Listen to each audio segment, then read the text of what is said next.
Muito bem, nós vamos então dar início à nossa aula de escola bíblica dominical.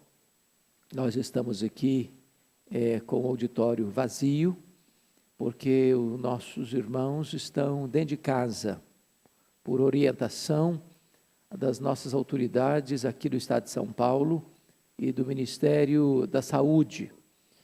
E muita gente, ao longo desse tempo, tem me mandado mensagens, e-mails, consultas, para perguntar o que tem a ver essa pandemia com a segunda vinda de Cristo, se isso tem alguma relação, se isso é cumprimento de alguma profecia, se isso tem alguma conexão com a questão da escatologia.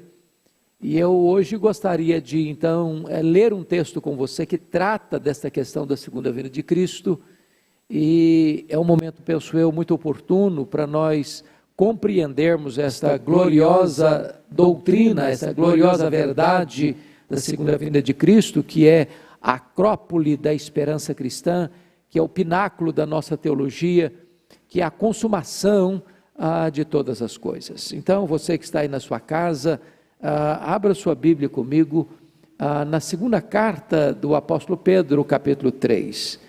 Este é um dos textos clássicos da Bíblia que tratam desta matéria, e eu queria então expor este capítulo e trazer talvez algum esclarecimento ao seu coração sobre este assunto tão relevante. Pedro escreve assim no capítulo 3 da sua segunda carta: Meus irmãos, não vos torneis muitos de vós mestres, sabendo que havemos de receber maior juízo. Porque todos tropeçamos em muitas coisas.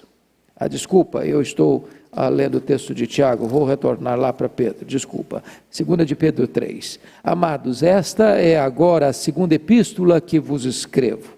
Em ambas, procuro despertar com lembranças a vossa mente esclarecida, para que vos recordeis das palavras que anteriormente foram ditas pelos santos profetas, bem como do mandamento do Senhor e Salvador, ensinada pelos seus apóstolos, tendo em conta, antes de tudo, que nos últimos dias virão escarnecedores com seus escárnios, andando segundo as próprias paixões e dizendo: onde está a promessa da sua vinda? Porque desde que os pais dormiram, todas as coisas permanecem como desde o princípio da criação. Porque deliberadamente esquecem que de longo tempo houve céus bem como terra, a qual surgiu da água e através da água pela palavra de Deus, pela qual veio a perecer o mundo daquele tempo afogado em água. Ora, os céus que agora existem e a terra, pela mesma palavra, têm sido entesourados para fogo, estando reservados para o dia do juízo e destruição dos homens ímpios. Há, todavia, uma coisa, amados, que não deveis esquecer, que para o Senhor um dia como 1000 anos, e 1000 anos como um dia. Não retarda o Senhor a sua promessa, como alguns a julgam demorada. Pelo contrário, Ele é longânimo para convosco, não querendo que nenhum pereça, senão que todos cheguem ao arrependimento. Virá, entretanto, como ladrão o dia do Senhor, no qual os céus passarão com estrepitoso estrondo, e os elementos se desfarão abrasados. Também a terra e as obras que nela existem serão atingidas. Visto que todas essas coisas hão de ser assim desfeitas, deveis ser tais como os que vivem santo procedimento e piedade, esperando e apressando a vinda do dia de Deus, por causa do qual os céus incendiados serão desfeitos e os elementos abrasados se derreterão. Nós, porém, segundo a sua promessa, esperamos novos céus e nova terra, nos quais habita a justiça. Por essa razão, pois, amados, esperando essas coisas, empenhai-vos por ser achados por Ele em paz, sem mácula e irrepreensíveis. Até aqui, ficaremos nessa leitura.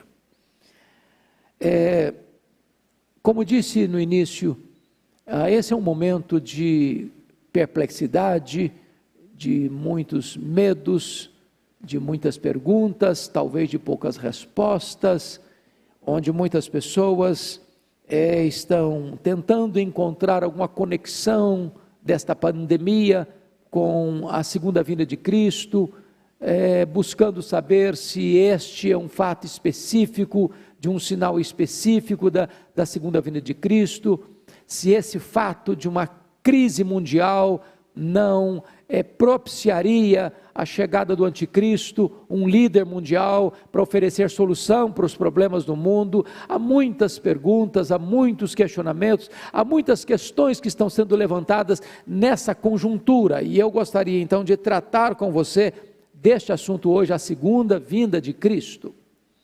Esta é uma verdade inegável. Há mais profecias no Antigo Testamento sobre a segunda vinda de Cristo do que sobre a primeira vinda. Todos os livros do Novo Testamento, todos, exceto 3, Filemon, 2 de João, 3 de João, que são as menores epístolas do Novo Testamento, tratam desta gloriosa verdade, a segunda vinda de Cristo. E Pedro vai introduzir este assunto, dizendo que ele já havia, no tempo em que estava com aqueles irmãos, ensinado a eles sobre essa verdade. Ele estava apenas trazendo à memória deles o que eles já sabiam. Eu sei que você também já sabe que Jesus voltará.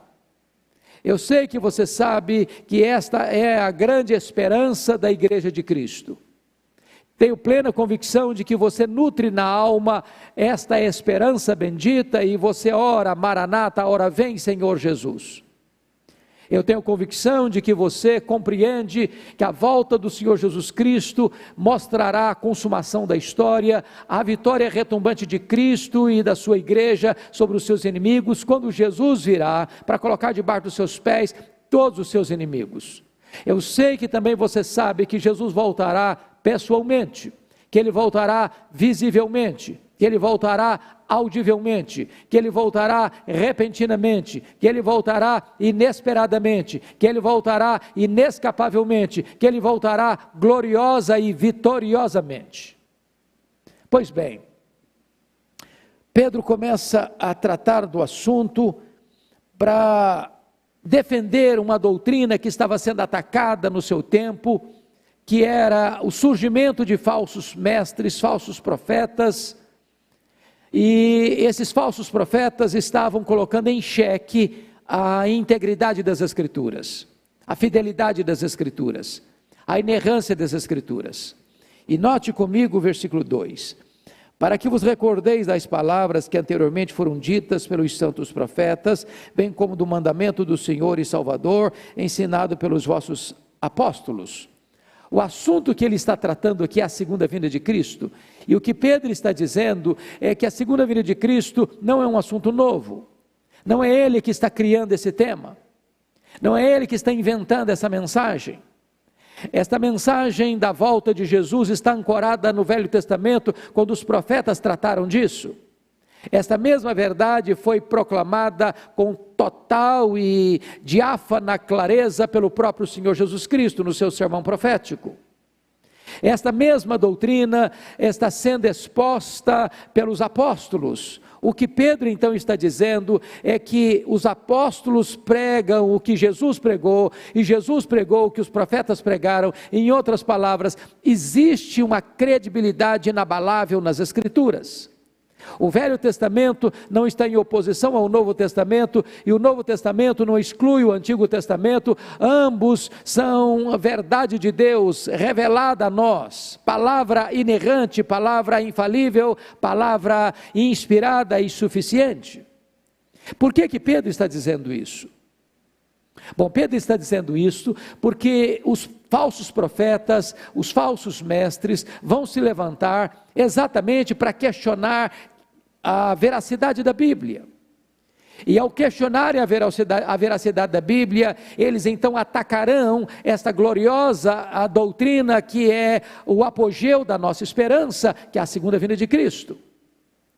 Então Pedro está dizendo já de início que a Bíblia é confiável, que a palavra de Deus merece confiança, porque os profetas, porque Jesus e porque os apóstolos estão pregando a mesma verdade.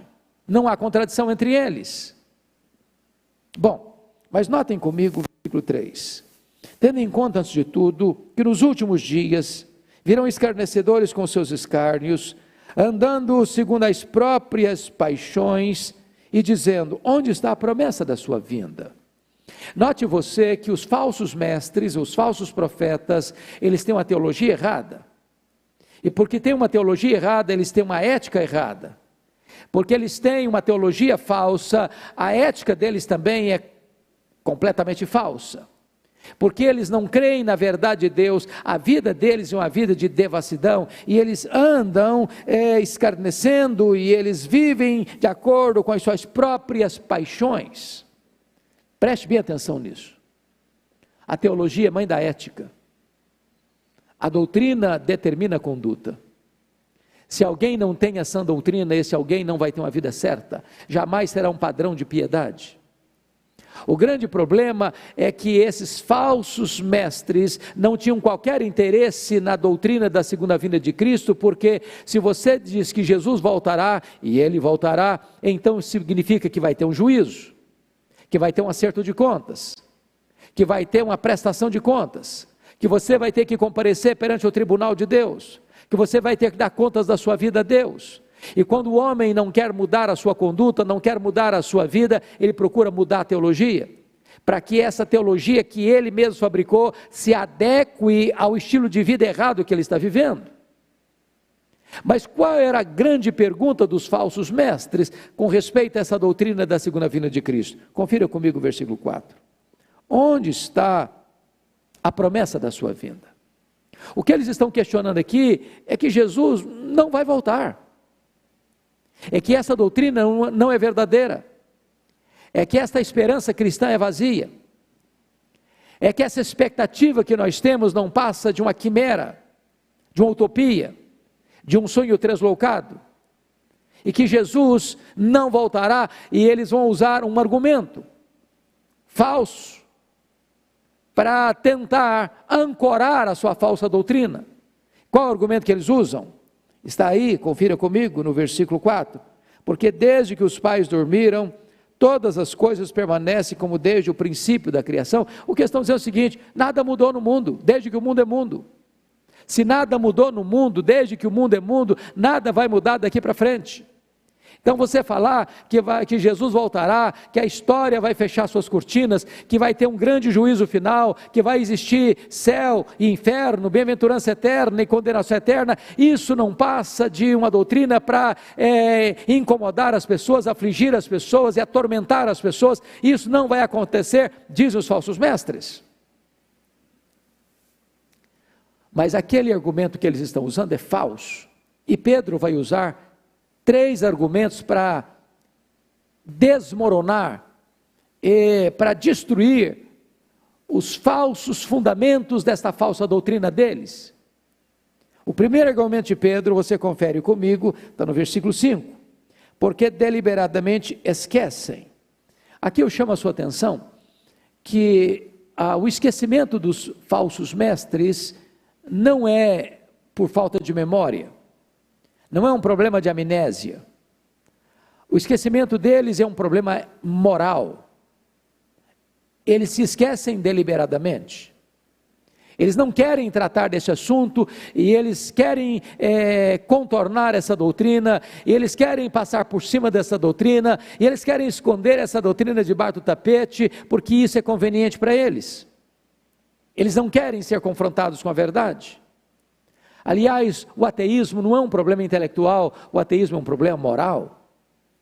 Diz o apóstolo Paulo em Romanos 1,18, que a ira de Deus se revela do céu contra toda impiedade e perversão dos homens, que detêm a verdade pela injustiça. É como se o homem quisesse sufocar a verdade, matar a verdade por afogamento, porque ele não tolera essa verdade, porque essa verdade desnuda a sua hipocrisia, porque esta verdade atinge o seu ego, porque esta verdade o coloca no seu devido lugar. Então eles deliberadamente esquecem. E Pedro vai citar 3 exemplos para provar que o argumento deles é falso, que nada mudou. Confira comigo o primeiro argumento, no versículo 5. Do que eles se esquecem? Se esquecem que de longo tempo houve céus bem como terra, a qual surgiu da água e através da água pela palavra de Deus. O primeiro argumento de Pedro é que esta palavra que eles negam, esta palavra que eles torcem, é por esta palavra, pelo poder desta palavra, é que o mundo foi criado. Segundo argumento de Pedro, no versículo 6, por esta palavra pela qual veio a perecer o mundo daquele tempo, afogado em água. Pedro está dizendo, o dilúvio aconteceu. Então não é verdade que nada mudou. Deus já trouxe o mundo a juízo. Deus já fez um acerto de contas com o mundo. Na época de Noé, o dilúvio veio. E apenas 8 pessoas sobreviveram àquele grande dilúvio. Então o juízo de Deus aconteceu sim. Então é falso o argumento deles que nada mudou.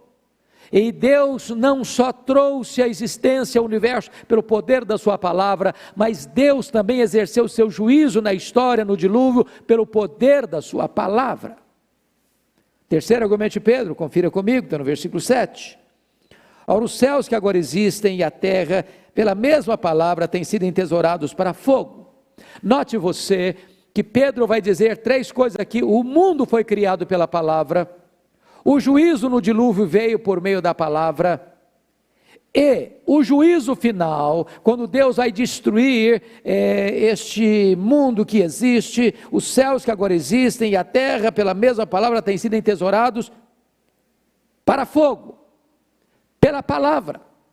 Em outras palavras eu quero dizer isso a você. O que esses falsos mestres estavam atacando era a integridade da palavra de Deus. Era a veracidade da palavra de Deus. Porque no momento em que alguém tentar destruir a credibilidade da palavra de Deus, a autoridade da palavra de Deus, você não tem mais âncora, você não tem mais solo firme debaixo dos seus pés, você não tem mais antídoto contra o mal. É por isso que o liberalismo foi tão desastroso na igreja, na Europa, na América do Norte, no Brasil e no mundo, porque quando alguém chega a dizer, não, esse livro não merece confiança, esse livro está eivado de contradições, ou esse livro está cheio de mitos, ou esse livro tem erros, esse livro tem desacertos, então quando as pessoas entram para olhar para a Bíblia, não como um livro inspirado, infalível, inerrante e suficiente, mas como um livro qualquer, não tem mais sustentação para a igreja aí, a igreja entra numa rota de colisão e assina o seu atestado de óbito. Esse é o risco dos falsos mestres. Esse é o risco da apostasia religiosa. Esse é o risco daqueles que hoje sobem a uma cátedra para ensinar e dizer que a Bíblia não é a palavra de Deus, ela apenas contém a palavra de Deus, ou que a Bíblia está cheia de erros e falhas. Não, a Bíblia é a palavra de Deus, e eu prefiro ficar com Jesus quando diz, santifica-os na verdade ou na palavra, a tua palavra é a verdade. Eu prefiro ficar com Jesus quando diz, a Escritura não pode falhar. Eu prefiro ficar com as Escrituras quando diz que toda a Escritura é inspirada por Deus. Ainda que os homens mais eruditos se levantem para atacar as Escrituras, a palavra de Deus tem saído vitoriosa da fogueira da intolerância, da fogueira da perseguição, ou a palavra de Deus tem saído vitoriosa do ácido terrível dos céticos. A palavra de Deus permanece viva, eterna, poderosa, imbatível. Agora notem vocês, que Pedro então destrói os argumentos falsos dos falsos mestres, provando que a palavra de Deus permanece viva, porque por ela Deus criou, por ela Deus exerceu o juízo no dilúvio, e por ela Deus exercerá o seu juízo final. Talvez você esteja perguntando, e o que tem a ver isso com essa pandemia que assola o mundo? Pois bem, o Senhor Jesus Cristo no seu sermão profético alertou sobre isso. Jesus disse que antes dele voltar na sua majestade e glória, sinais haveriam de acontecer. E dentre os tantos sinais, como o engano religioso, como as guerras e os rumores de guerras, os terremotos, as fomes, as pestilências, as pandemias, haveriam de acontecer. As epidemias deveriam de acontecer. Aconteceram no passado, estão acontecendo no presente, mas talvez nenhuma pandemia na história da humanidade tenha tido a abrangência tão ampla e tão profunda quanto esta, no que tange a atingir a todas as nações da terra. E nós deveríamos estar vigilantes, atentos, porque este certamente é um dos sinais da volta do Senhor Jesus Cristo. Agora notem comigo que Pedro vai fazer uma análise dramática aqui nos versos 7, 10 e 12. Olha a figura que Pedro usa. Ora, os céus que agora existem e a terra, pela mesma palavra, têm sido entesourados para fogo, estando reservados para o dia do juízo e destruição dos homens ímpios. Agora veja o verso 10, virá entretanto como ladrão o dia do Senhor, no qual os céus, note que está sempre no plural, céus, não só este céu que você vê a olho nu, mas o céu que você não enxerga, os mundos estelares, as galáxias, este vasto universo. E ele diz, os céus passarão com estrepitoso estrondo, e os elementos se desfarão abrasados. E ele chega a dizer no verso 10, que também a terra e as obras que nela existem serão atingidas. Agora confira o versículo 12. Esperando e apressando a vinda do dia de Deus, por causa do qual os céus incendiados serão desfeitos e os elementos abrasados derreterão. A linguagem que Pedro usa é tão forte, é tão vívida, que nos choca. Os cientistas dizem que esta é a mesma palavra, por exemplo, para a desintegração do átomo. Parece que você não consegue ver esta cena em nenhum filme de ficção. É o universo inteiro sendo incendiado, é os céus se derretendo, a terra sendo atingida, os elementos abrasados se desfazendo e se derretendo, as colunas do universo bambeando, o teto do universo caindo incendiado, a terra toda incendiada. Você pode imaginar uma cena como esta? O livro de Apocalipse, no capítulo 6, versos 12 a 17, pinta este quadro de uma maneira dramática, quando diz que naquele glorioso dia do juízo de Deus, os homens, os mais poderosos, os mais ricos, os mais influentes, aqueles que têm mais poder nas suas mãos, não poderão escapar e tentarão fugir e se esconder, mas eles não poderão esconder. Eles não estão com medo da morte, eles estão com medo de enfrentar a ira do Cordeiro de Deus no seu juízo final. Esta é uma cena dramática. Esta é a cena do juízo final, que acontecerá imediatamente após a volta gloriosa do Senhor Jesus Cristo. Os homens estão negando, cadê a promessa da sua vinda? Ele não virá. E Pedro está dizendo, ele virá, e quando ele vier, os ímpios serão destruídos, os ímpios serão julgados, os ímpios serão condenados, e aqueles que negam esta verdade sofrerão penalidade de eterna destruição. Mas notem comigo,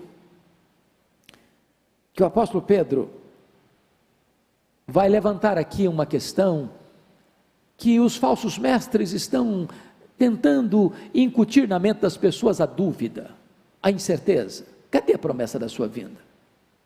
Então Pedro responde no verso 8 assim: há todavia uma coisa, amados, que não deveis esquecer, que para o Senhor um dia é como 1000 anos, e 1000 anos como um dia.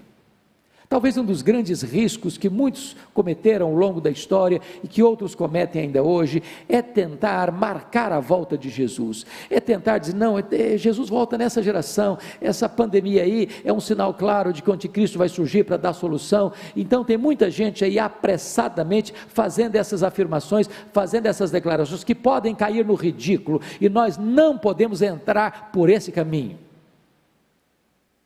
Deus não vê o tempo como você e eu vemos o tempo. Eu e você só conseguimos entender o tempo no que tange a passado, presente e futuro, mas Deus está no passado, Deus está no presente, Deus está no futuro, no seu eterno agora. Para Ele 1000 dias é como 1 ano, e 1 ano é como 1000 dias. Então nós não podemos olhar para o tempo como Deus olha o tempo. Mas talvez você ainda pergunte, e por que está demorando tanto? Se você é um cristão seus bisavós já falaram disso, seus avós já falaram da volta de Jesus, os seus pais falaram da volta de Jesus, você está ouvindo sobre a volta de Jesus, e talvez algum pergunte, mas por que ele não veio ainda? E Pedro responde isso no versículo de número 9, não retarda o Senhor a sua promessa, como alguns a julgam demorada, pelo contrário, Ele é longânimo para convosco, não querendo que nenhum pereça, senão que todos cheguem ao arrependimento.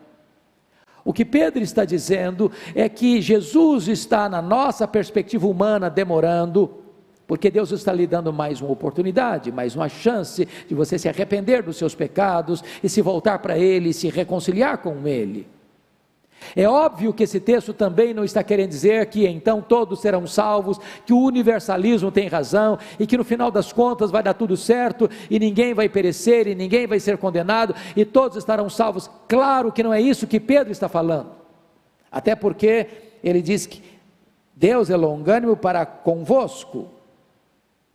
Ele está se dirigindo àqueles a quem o Pai conheceu e amou desde a eternidade, e essas pessoas precisam ouvir a voz de Deus, e essas ovelhas que ainda não estão a aprisco precisam escutar a voz do pastor, e Deus está dando a você esta oportunidade de se voltar para Ele, se reconciliar com Ele. É por isso que Jesus ainda não voltou. Bom, mas talvez você possa argumentar, bom, então se Ele é tão longânimo, deixa eu continuar vivendo do jeito que eu quero viver, deixa eu curtir um pouco mais a vida, deixa eu usufruir um pouco mais o mundo, deixa eu experimentar as taças dos prazeres que o mundo me oferece primeiro, depois então eu voltarei para Deus, eu me reconciliarei com Deus, depois então eu colocarei a minha vida nas mãos de Deus. Preste atenção, você não administra o seu amanhã, você não tem garantia de que estará vivo daqui a 1 minuto, já ouvimos isso no sermão anterior. O amanhã pertence a Deus, você é vulnerável, e talvez nenhuma prova é mais eloquente de que você e todos os restantes, todos os outros habitantes desse planeta são vulneráveis diante de uma pandemia quanto esta, que um vírus que você não pode ver a olho nu, bota as nações de joelhos. E mais, versículo de número 10 nos alerta, virá entretanto como ladrão o dia do Senhor. Esse dia é inesperado, o ladrão não marca dia, hora, que vai chegar na casa de alguém, ele chega quando a pessoa não espera, e vai ser assim a volta de Jesus, quando os homens não estiverem esperando, ele volta. Vai ser como nos dias de Noé, as pessoas compravam, vendiam, casavam, davam-se em casamento, até que veio o dilúvio. E talvez você está fazendo até coisas boas, comprar, vender, isso é a dinâmica da vida, casar e dar-se em casamento, essa é a dinâmica da vida, e as coisas podem ser boas em si mesmas, mas se você está vivendo a sua vida sem levar Deus em conta, tudo o que você está fazendo pode ser um grande risco, porque não leva você a se preparar para a volta de Jesus, e a ordem de Deus é, prepara-te para te encontrares com o Senhor teu Deus. Bom, mas talvez agora você possa fazer a seguinte colocação: o que eu preciso fazer então? Já que Jesus vai voltar, qual vai ser a minha postura? Qual vai ser a minha atitude? Deixa eu compartilhar com você o versículo 11 então. Visto que todas essas coisas hão de ser assim desfeitas, deveis ser tais como os que vivem santo procedimento e piedade. O fato de você crer que Jesus voltará, e essa pandemia é um dos sinais de que Ele voltará, e voltará em breve, isso deve levar você a mudar a sua vida, a viver uma vida de piedade e santo procedimento. Em segundo lugar, como é que você pode esperar esse dia? E no versículo 12 está escrito, você precisa esperar e apressar a vinda do dia de Deus. Você deve viver como que na ponta dos pés, com grande expectativa, aguardando esse momento. Como certa feita perguntaram para John Wesley, o que você gostaria de fazer quando Jesus voltar? Ele respondeu, eu gostaria de estar fazendo o que eu faço todos os dias eu estou esperando e aguardando a volta do Senhor Jesus. Como é que você pode apressar isso? Esse grande dia, o dia de Deus, o dia da vinda de Deus, você pode apressar dentro daquilo que Jesus ensinou no seu sermão profético. O evangelho do reino será pregado em todo o mundo, para testemunhar todas as nações. Então virá o fim. É hora de nós sairmos do nosso silêncio, da nossa omissão, da nossa covardia, e usarmos as janelas abertas que temos para o mundo, para anunciarmos que Jesus Cristo é o Salvador, é o Senhor, é o caminho de volta para Deus, é a porta do céu, é o único mediador entre Deus e os homens, o único nome dado entre os homens pelo qual importa que sejamos salvos. Fale para a sua família, fale para os seus vizinhos, fale para os seus parentes, fale para os seus amigos, fale lá no seu contexto de amizades de trabalho, fale a tempo e a fora de tempo, usando todos os recursos que você tem para anunciar esta verdade, e desta forma nós estaremos apressando o dia da vinda de Deus. Mas eu quero concluir esta breve meditação com você, aqui na escola dominical, levando você para o versículo 13, porque talvez a cena que Pedro pintou é a mais dramática registrada em toda a Bíblia. Ninguém descreve a segunda vinda de Cristo com cores tão fortes como Pedro. Como disse, nenhum filme de ficção jamais conseguiu, talvez conseguirá retratar esta cena. Você e eu já vimos muitos filmes de ficção do fim do mundo, de cidades todas sendo destruídas, de países todos sendo invadidos por um tsunami ou por uma catástrofe tão devastadora. Mas você já imaginou esta cena dos céus incendiados, os elementos abrasados se derretendo? Você já imaginou o que é toda a terra ardendo em chamas? Você já imaginou o que está escrito aqui, onde Pedro diz no verso 10, também a terra e as obras que nela existem serão atingidas, prédios, palácios, casas, monumentos, palacetes, tudo aquilo que de belo a engenharia e a arquitetura conseguiu levantar, tudo isso virará chama e cinzas. Essa é uma cena você diria, de terror, de pânico, de medo. É por isso que a Bíblia diz que o dia da volta do Senhor Jesus Cristo, para o ímpio, vai ser dia de trevas, vai ser dia de horror, vai ser dia de pânico, vai ser dia de desespero, e os homens vão tentar fugir, não da morte, eles vão querer a morte, mas a morte vai fugir deles. Agora o verso 13, tem uma adversativa, uma conjunção adversativa da mais alta importância, eu chamo a sua atenção para ela. Nós, porém, a igreja de Cristo, porém, segundo a sua promessa, esperamos novos céus e nova terra, nos quais habita a justiça. Esse terrível dia, esse dia que os céus abrasados se derreterão, reservado para o fogo, a terra toda incendiada, e os homens ímpios desesperados. Nós, porém,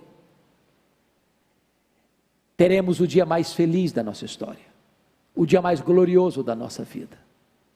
A Bíblia diz que Jesus voltará em glória, e Ele trará em sua companhia os santos, aqueles que desde Abel partiram deste mundo e já estão em glória com Ele.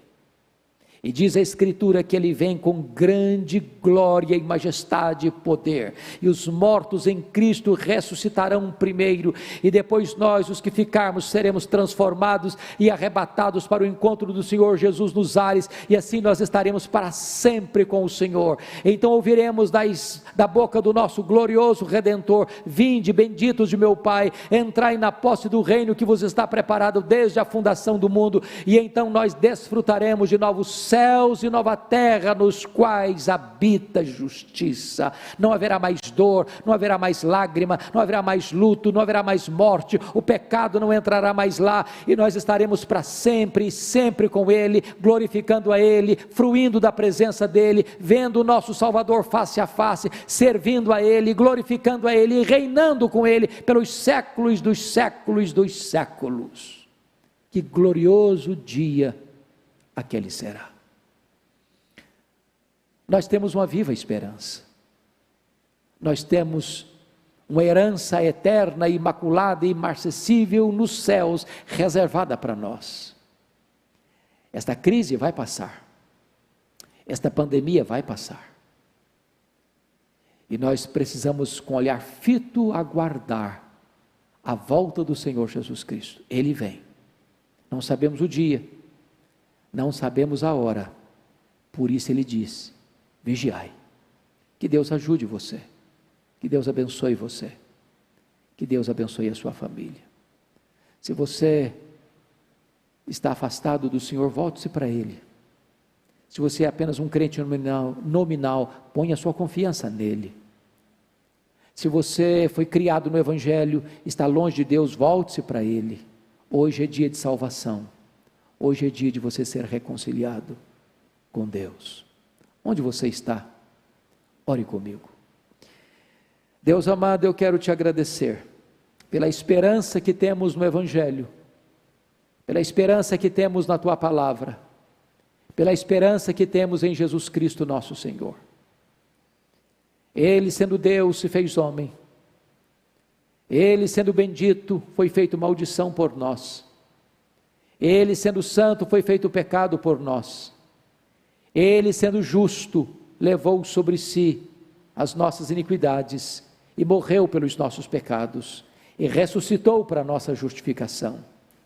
Ele voltou para o céu e derramou o Espírito Santo.